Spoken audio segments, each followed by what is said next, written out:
বলতেছিল যে হাসনাতরে নিয়ে আমার খুব দুশ্চিন্তা হয়, আল্লাহ না করুক করে কখন কি করে ফেলে। হাসনাতরা যদি মরে যায়, হাসনাতদের যদি কিছু হয়ে যায়, তাহলে আমি ওসমান হাদি একার জন্য এই লড়াই, এই সংগ্রাম চালিয়ে যাওয়া খুব কঠিন হবে।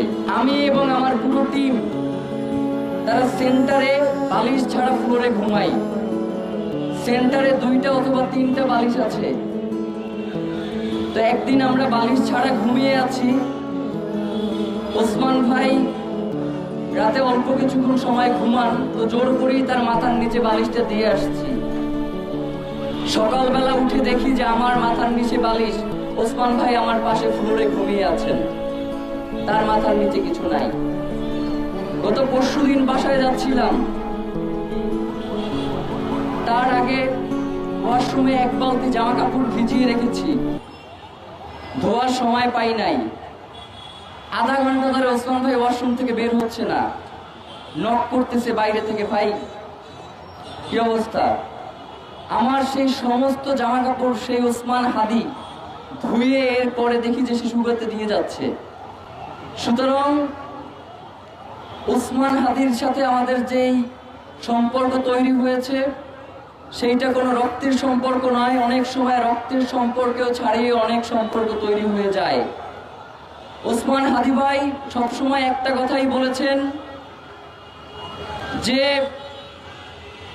আমি যেই মানুষকে সবসময় ধারণ করি তিনি হচ্ছেন আমার দেশ পত্রিকার মজলুম সম্পাদক মাহমুদুর রহমান। এবং মাহমুদুর রহমানও সব জায়গায় গিয়ে বলেন যে আমার একটা ছোট ভাই আছে, তার নাম ওসমান হাদি। গত 2 দিন আগেও সেন্টারে আমরা কথা বলছিলাম, বলছিল যে ফুয়াদ ভাইয়ের উপরে যে ন্যাক্কারজনক ঘটনা তারা ঘটিয়েছে, আমি আমার পুরো টিম নিয়ে যাব, যদি ওর বাপের সাহস থাকে আমার সামনে এসে যেন দাঁড়ায়। ওসমান ভাই বলতেছিল যে হাসনাতরে নিয়ে আমার খুব দুশ্চিন্তা হয়, আল্লাহ না করুক করে কখন কি করে ফেলে।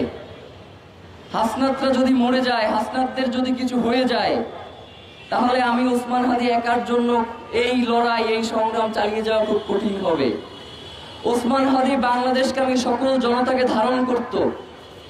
সুতরাং বাংলাদেশের সকল জনগণের কাছে আমাদের একটা আবেদন থাকবে, আপনারা ব্যক্তিগতভাবে ওসমান হাদিকে নিয়ে যে ঘৃণ্য রাজনীতি রয়েছে সেটি করবেন না। ওসমান হাদিকে আপনারা বাংলাদেশের কণ্ঠস্বর মনে করুন। ওসমান হাদিকে আপনারা বাংলাদেশের স্বাধীনতা, সার্বভৌমত্বের প্রতীক মনে করুন, এবং মনে করুন যে বাংলাদেশের স্বাধীনতা, সার্বভৌমত্ব রক্ষার জন্য ওসমান হাদিদের দরকার রয়েছে। সুতরাং সকল রাজনৈতিক ভেদাভেদ ভুলে আমরা কিভাবে ওসমান হাদি যে আদর্শ ধারণ করতে, সেই আদর্শে উজ্জীবিত হয়ে আমাদের লড়াই চালিয়ে যেতে পারি, সেই প্রচেষ্টা আমরা যেন করতে পারি।